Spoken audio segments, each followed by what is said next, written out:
Dentro da visão que Deus deu a Billy Graham de reunir evangelistas itinerantes de todo o mundo, surgiu a Conferência Internacional para Evangelistas Itinerantes.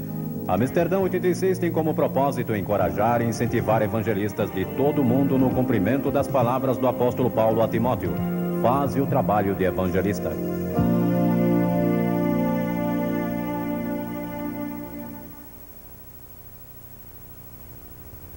Quero que abram as suas Bíblias comigo em Mateus capítulo 24, o terceiro versículo, Mateus 24, 3.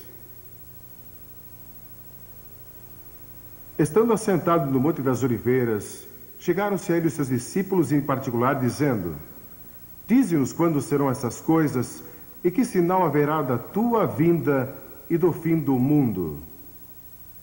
E então, no capítulo 1 de Atos,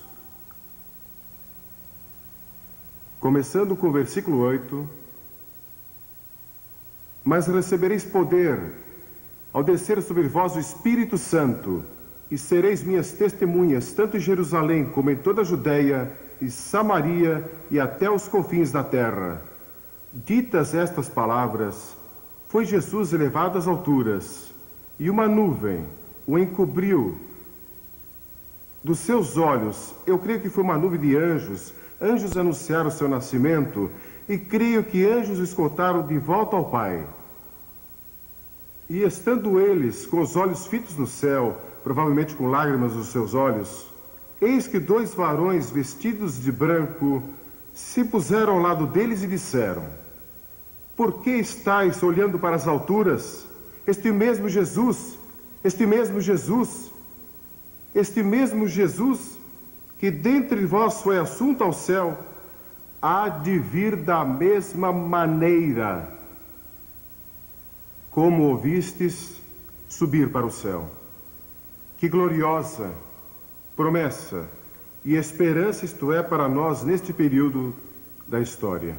Sabem, quase todas as igrejas que eu conheço ensinam que Jesus vai voltar outra vez. E o mundo secular de hoje, os jornais seculares, estão falando sobre Armagedon. A revista Time disse no outro dia que a maior preocupação na vida de todo o povo americano é o vindouro apocalipse. Estão usando a linguagem da Bíblia, estão usando a linguagem do julgamento, estão usando a linguagem do livro da Revelação para descrever as coisas que estão acontecendo hoje. E vocês sabiam que as outras grandes religiões do mundo ensinam que alguém está para vir um dia destes? Uma declaração doutrinária judaica, elaborada pelos miodésios, proclama uma firme crença na vinda do Messias. Os hindus, que creem em 10 reencarnações do Deus Vishnu, dizem que 9 já aconteceram e a 10ª virá no fim dos tempos, quando ele virá como um herói conquistador. O budismo aguarda uma futura encarnação de Buda. O islamismo, tanto o grupo dos xiitas como o grupo dos suni, estão esperando a vinda de um líder nos últimos dias da terra. E os xiitas creem que ele já surgiu e está escondido em algum lugar secreto até o dia da sua manifestação antes do fim do mundo. E os sunis creem que ele ainda não apareceu na história do islamismo. Mas de onde vem essa crença universal? Eu creio que vem do princípio dos tempos, quando no 3º capítulo de Gênesis, Deus prometeu a vinda de um Salvador, a vinda de um Messias que viria para destruir as obras do diabo. Mas os discípulos fizeram 2 perguntas. Qual será o sinal da tua vinda? Quando virás outra vez? E quando vai ser o final dos tempos? Não sabemos a resposta delas. O Senhor Jesus disse que não devíamos especular sobre datas.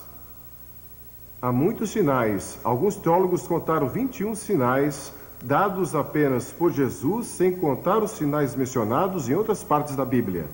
Há pelo menos 5 que quero mencionar em passagem.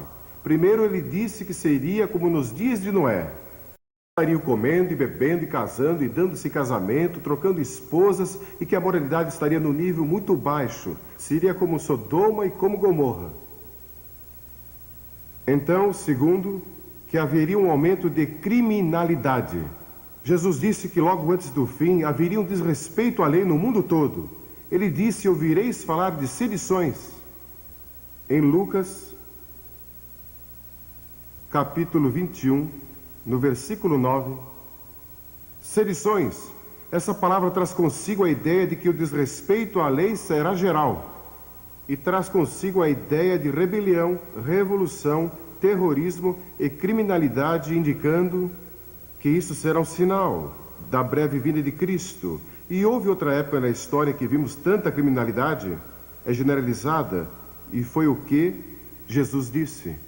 Então ele disse que guerras e revoluções aumentariam, ouvireis de guerras e rumores de guerras.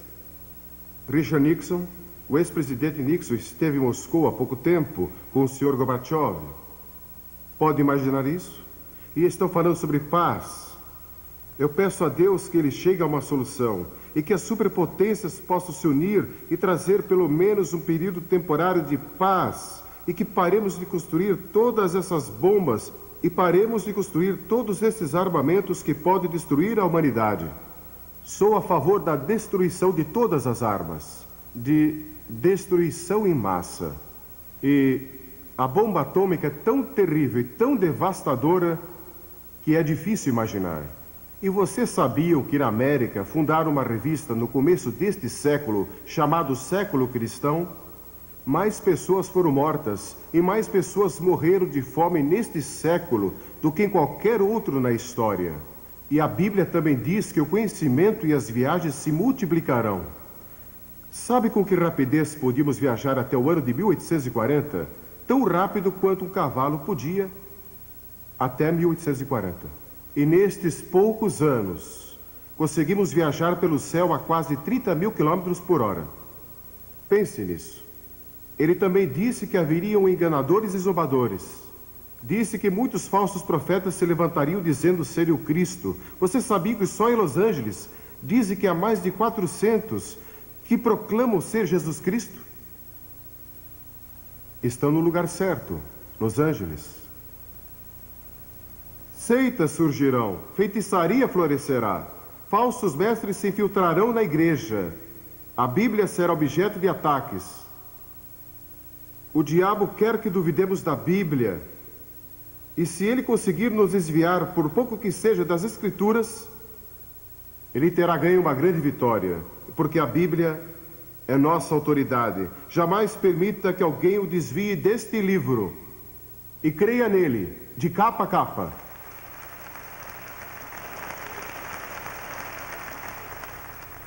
Agora, este mundo tem uma necessidade urgente de liderança. Quem vai acabar com o mal? Quem vai trazer paz a este mundo? A Bíblia diz que pessoas falarão de paz, paz, paz, quando não há paz. Nunca ouvi falar ou li de um momento na história em que a palavra paz foi usada com tanta frequência. Outro sinal que Jesus está para voltar. Um diplomata europeu disse algum tempo atrás que se o diabo pudesse resolver os problemas do mundo, ele seguiria o diabo. E alguns deles já estão seguindo o diabo. Uma menininha estava observando um velho relógio quando devia dar 12 badaladas, e alguma coisa estava errada e deu 13 badaladas. Ela correu para a mãe e disse: "Mamãe, é mais tarde do que nunca foi antes." Bem, quero lhes dizer, é mais tarde do que jamais foi antes. Nunca foi tão tarde antes, mas quero dizer outra coisa. Deus tem um plano. Deus tem um plano. Ele não abandonou este planeta para vaguear pelo espaço como um robô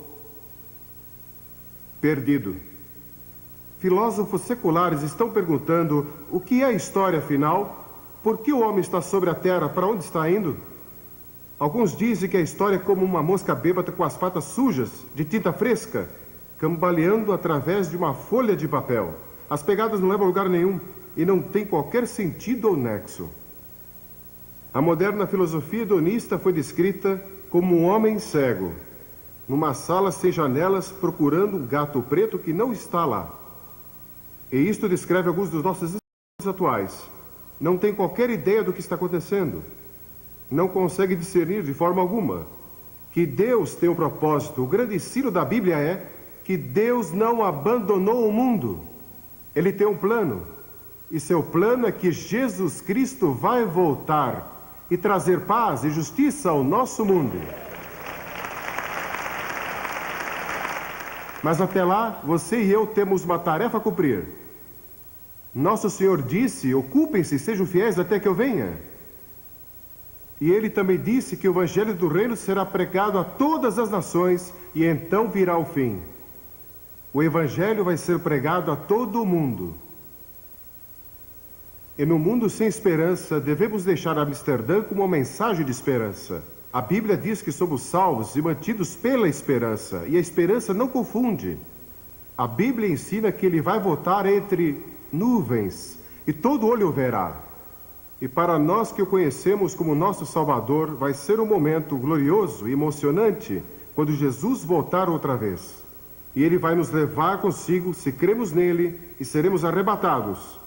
E muitas coisas vão acontecer, mas não vamos falar nisso aqui. Mas para aqueles que rejeitaram, aqueles que rejeitaram Jesus Cristo, vai haver choro e pranto e ranger de dentes. Porque a Bíblia ensina que o inferno existe. Nós não gostamos de pregar sobre isso, nem falar sobre isso, mas está na Bíblia e Jesus falou mais sobre isso que qualquer outro. E se formos fiéis à Bíblia, pregaremos sobre o inferno e o julgamento, avisando o povo. E uma razão porque há tanto pecado no mundo hoje é porque o homem perdeu o medo de que existe um inferno. Devemos ajudar os necessitados, os pobres e oprimidos. Devemos lutar por justiça social. Mas nossa tarefa primordial é proclamar o Evangelho da redenção centralizado na cruz e na ressurreição. Pela primeira vez na história, temos a possibilidade de alcançar todas as nações com o Evangelho de Cristo. Estão sendo alcançadas hoje, todas, praticamente pelo rádio. O Dr. Profride estava falando comigo hoje. Ele é o fundador e diretor da Rádio Transmundial. E ele declarou que não há um lugar neste planeta hoje que não possa receber o Evangelho. Isso nunca aconteceu antes, mas Jesus profetizou isso. E logo será levado via satélite pela televisão a todas as nações do mundo. Vivemos na época entre a primeira e a segunda vinda de Cristo, e sua segunda vinda se aproxima. Nós cremos, não sei quando será. Só Deus sabe isso. Mas é um fato incrível que Deus confiou a pessoas como você e eu, pecadores redimidos, a responsabilidade de cumprir aqui seu propósito divino. Por que não fez ele mesmo? Por que não usou os anjos? Por que confiou isso a nós? Eu não sei. Este é um dos mistérios mais profundos da soberania de Deus. Ele escolheu dar a nós o privilégio, o alto e santo privilégio, de proclamar sua mensagem do Evangelho do Reino. Já fui convidado a fazer muitas outras coisas da minha vida. Fui convidado a ser um embaixador, a ser um membro de gabinete, a ser ator de cinema e muitas outras coisas. Mas a minha resposta a esses convites é sempre a mesma. Deus me chamou para pregar o Evangelho, e eu não farei outra coisa enquanto viver além de pregar o Evangelho.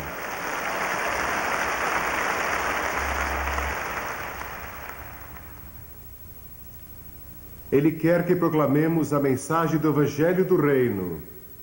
E isso quer dizer que o que estamos fazendo aqui em Amsterdã é mais importante do que o que estão fazendo nas Nações Unidas.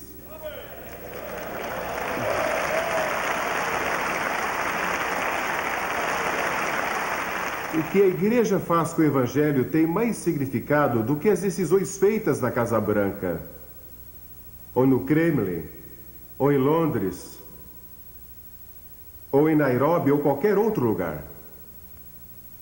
Depois que o Evangelho do Reino for pregado em todas as nações, Jesus disse, então virá o fim. Não podemos estabelecer datas, mas eu creio que quando terminarmos a tarefa de evangelizar o mundo, não cristianizar o mundo nunca vai ser cristianizado. Não há promessa nas Escrituras de que o mundo todo vai se voltar para Cristo. Mas quando evangelizarmos, isso tem algo a ver com a segunda vinda de Cristo. Eu não entendo, mas isso me assombra. É difícil para mim acreditar que Deus confiou tal responsabilidade a nós. E estamos mais próximos de completar essa tarefa do que qualquer outra geração. Para a igreja de Filadélfia, ele escreveu: conheço as tuas obras, eis que tenho posto diante de ti uma porta aberta, a qual ninguém pode fechar. Quero dizer que não há uma porta fechada no mundo que possa permanecer fechada quando Deus resolve abri-la. E não quero dizer que ele a abre para missionários, não digo que ele vai abri-la para que alguns de nós ocidentais vamos pregar e ensinar, ou vocês de outros países. Deus tem sua própria maneira de fazê-lo. Em todas as nações do mundo, eu estava falando com um homem de Nepal, e ele estava me contando sua experiência. Não vou mencionar outros países aqui, porque é um assunto muito delicado e eles podem ter problemas quando voltarem. Precisamos orar por essas pessoas. Mas a palavra de Deus não está presa. Este mundo pecador está às portas do julgamento e do anticristo. Mas Deus nos deu boas novas para proclamar ao mundo. Para estes últimos dias, Ele nos deu poder espiritual e os recursos para levar o Evangelho ao mundo todo.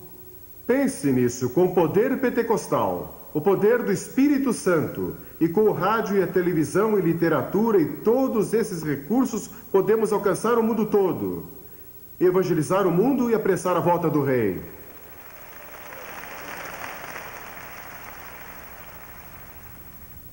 Se você não rededicou sua vida e seu ministério a Cristo durante estes dias em Amsterdã, eu oro que o faça hoje. Visto que todas estas coisas serão assim desfeitas, deveis ser tais como os que vivem santo procedimento. Para o evangelista, vai ser uma vida perigosa.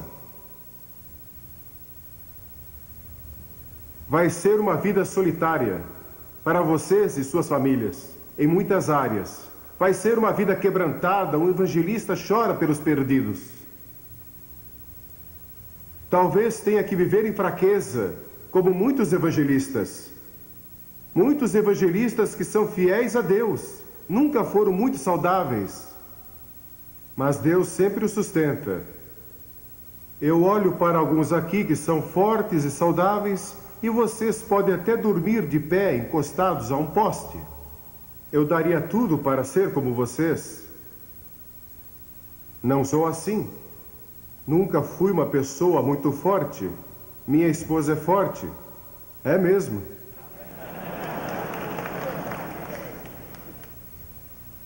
Ela nunca me bateu até hoje. Eu nunca bati nela. Acho que ela sentiu vontade muitas vezes. E com muita razão. Mas eu creio que estamos vivendo no último período da história. E a próxima fase da história vai ser a era do reino de Deus. Agora Deus pode reinar em nossos corações e seu reino está dentro de nós. Mas vai chegar o dia em que ele vai reinar em todo o mundo. O futuro líder deste mundo é Jesus Cristo. Ele vai governar o mundo e nós vamos ter paz e vamos ter justiça e vai haver comida que chega para todos e ninguém vai passar fome e também vai haver justiça para todos. Eu não sei as respostas a muitos dos problemas políticos deste mundo. Eu oro pelas pessoas. Em todos esses países, visitei tantos deles, preguei ali. Agora estão em guerra e tumulto e rebelião. Li sobre um país onde dizem que 200.000 pessoas foram assassinadas desde janeiro. Mas ouvimos tão pouco sobre isso, porque as câmeras estão em outro lugar. Mas estão sofrendo em todo o mundo. Mas cada vez que você ganha alguém para Cristo, está apressando a volta do Rei. Um dia a Bíblia diz, veremos o Filho do Homem voltando entre as nuvens do céu com grande poder e grande glória. E fiquem sabendo que não há poder militar neste mundo, nem bomba atômica ou de hidrogênio que possa enfrentá-lo quando ele vier.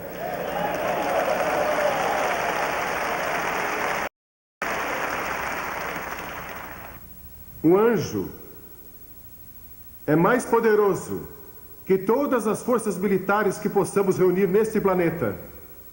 e Deus tem milhares deles. E um dia virão com ele. Eu ouço os 4 cavaleiros, estão a caminho. Esses 4 cavaleiros, posso ouvi-los galopando. Escrevi um livro sobre isso há alguns anos. E vocês sabiam, isso é interessante, esse livro foi impresso na União Soviética, com a permissão das autoridades. Mas os 4 cavaleiros vêm vindo e Jesus está para voltar, e Jesus vai reinar. O rei George II da Inglaterra viveu em 1743 e ele foi ao teatro Covent Garden, em Londres, e ouviu pela primeira vez o Messias de Handel apresentado ali. E o rei assistiu. E quando ele ouviu o coro do Aleluia e ouviu as palavras Rei dos Reis, Senhor dos Senhores, Aleluia, Aleluia, ele vai reinar por toda a eternidade, o rei se levantou. E toda a audiência se levantou. E o rei disse: como posso ficar sentado na presença daquele que é o Rei dos Reis? E desde aquele momento, as pessoas têm se levantado. Que dia vai ser quando Cristo, que é a nossa vida, voltar? Então você vai aparecer com Ele em glória. Se Ele voltar, antes de eu morrer, vou procurar meu pai e minha mãe, porque estarão com Ele, voltando com Ele em glória. Mas algumas pessoas dizem que se você crê nisso, então não está interessado nos problemas deste mundo. É só ficar esperando por Jesus. Mas não é isso que Ele ensina. Ele disse: trabalhe, ocupe-se. Tem sido minha experiência que aqueles que creem na segunda vinda de Cristo são os mais ativos, mais fortes, mais zelosos e também os mais dedicados. Somente nas epístolas podemos encontrar 22 passagens que falam de pureza, paciência, serviço e boas obras à luz da vinda de Cristo. Sim, o Rei vai voltar. E durante esta conferência, temos ouvido o clamor do mundo. Este é o mundo que clama, clama por liberdade, clama por integridade, clama por liberação. Joel diz que multidões estão no vale da decisão porque o dia do Senhor se aproxima. E até Jesus voltar, devemos obedecer à grande comissão. A seara, na verdade, é abundante, mas os obreiros são poucos. Orai, portanto, que o Senhor da seara mande trabalhadores para a sua seara. E acontecerá que todo aquele que invocar o nome do Senhor, ele será salvo. Vamos levar pessoas a invocar o nome do Senhor em todo o mundo. Quero fazer-lhes uma pergunta. Eu creio que há pessoas aqui hoje. Vocês vieram aqui a esta conferência e não têm certeza qual é o seu relacionamento com Cristo. Você não tem certeza se realmente é salvo. Tem algumas dúvidas a respeito? Não saia deste recinto aqui hoje sem resolver isso. Tenha certeza. Conheci muitos pastores e conheci muitos evangelistas que no fundo do seu coração não tinham certeza de seu relacionamento com Cristo. E alguns aqui. Quero fazer-lhes esta pergunta. O que você faria se soubesse que Cristo vai voltar em um minuto e fosse o único a saber disso? Você cairia de joelhos, clamando por misericórdia, compreendendo que nunca realmente o conheceu? Imagine que fosse 45 segundos. E há muitas pessoas a quem você deixou de testemunhar, e o sangue delas está em suas mãos. Ou se você fosse o único a saber que Cristo vai voltar em 30 segundos, você correria pelas ruas, gritando a plenos pulmões: Jesus está voltando, arrependam-se e creiam, arrependam-se e creiam. Ou se tivesse 20 segundos, e compreendesse que não viveu uma vida santa, não está pronto para encontrar a Cristo, e você está desesperado. 10 segundos. 9, 8, 7, 5, 4, 2, 1, e não está preparado. Você pode se preparar hoje. Vai chegar o dia quando todos os nossos sonhos e esperanças se realizarão e Deus vai limpar as lágrimas de todos os olhos, e não haverá mais morte, nem tristeza, nem pranto, nem haverá mais dor, porque todas as coisas velhas terão passado. Sim, vou encontrar você no céu, se você conhece a Cristo. Vou ver você no céu e sei que vou para lá. Nunca tive dúvida a respeito. Sabe por quê? Porque se minha salvação dependesse de Billy Graham, eu estaria perdido. Mas depende do Senhor Jesus Cristo e do que Ele fez na cruz e da sua ressurreição. Tudo está nele. Porque pela graça somos salvos, mediante a fé, e isso não vem de vós, é um dom de Deus, não de obras, para que ninguém se glorie. Se você conseguisse salvar a si mesmo, você andaria pelo céu dizendo, vejam, consegui chegar aqui sem a ajuda de ninguém. Mas o que você tem que fazer é chegar diante de Deus e dizer, Deus tem misericórdia de mim. Venha até a cruz. A graça de Deus vai alcançar você, não importa onde você esteja. Ouvi a história de 2 rapazes numa universidade. E no quarto ao lado havia um jovem que era radioamador. Você sabe o que é um radioamador? Acho que sim, muitos aqui provavelmente fazem isso. Você tem um rádio que pode ser operário da sua própria casa e você pode falar com pessoas em todo o mundo. Então, esses jovens conectaram alguns fios àquele aparelho de rádio. E na noite seguinte anunciaram, com um tom de voz muito profissional, que a América estava sendo atacada e o país todo provavelmente seria destruído em menos de 1 hora. E aquele radioamador ouviu aquilo no seu aparelho. E ele acreditou. E saiu correndo e gritando a plenos pulmões. Preparem-se! Vamos, preparem-se! Nós vamos ser destruídos em 1 hora. E sem os seus sapatos, vestido apenas com um short, ele correu até o dormitório das meninas e gritou em alta voz, preparem-se! O mundo vai acabar para nós em menos de 1 hora. E uma jovem abriu a janela e perguntou, você realmente crê nisso? Ele disse sim, ela disse, bem, se você crê, eu também creio. Eles foram e acordaram o Deão da universidade. E o Deão acreditou. Então ele acordou o presidente da universidade e ele acreditou. E quando faltavam cerca de 20 minutos para a hora marcada, eles estavam todos orando. Porque aquele jovem estava disposto a ser ridicularizado para comunicar a mensagem. Porque um homem creu. Ele conseguiu convencer toda uma universidade. Ele acreditou naquela mensagem falsa.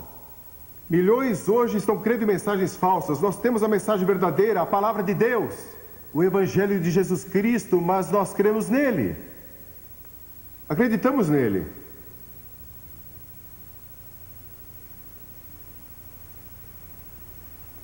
Antes de regressar para casa, seu primeiro passo deveria ser rededicação e consagração.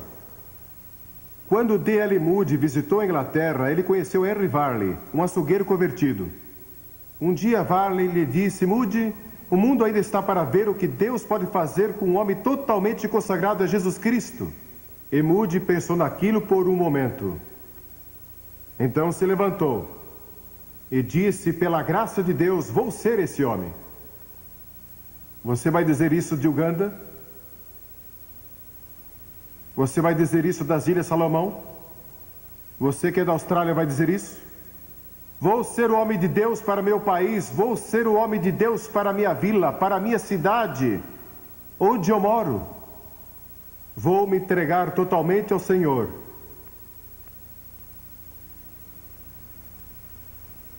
Você já fez isso? Vou pedir que todos curvem a cabeça em oração.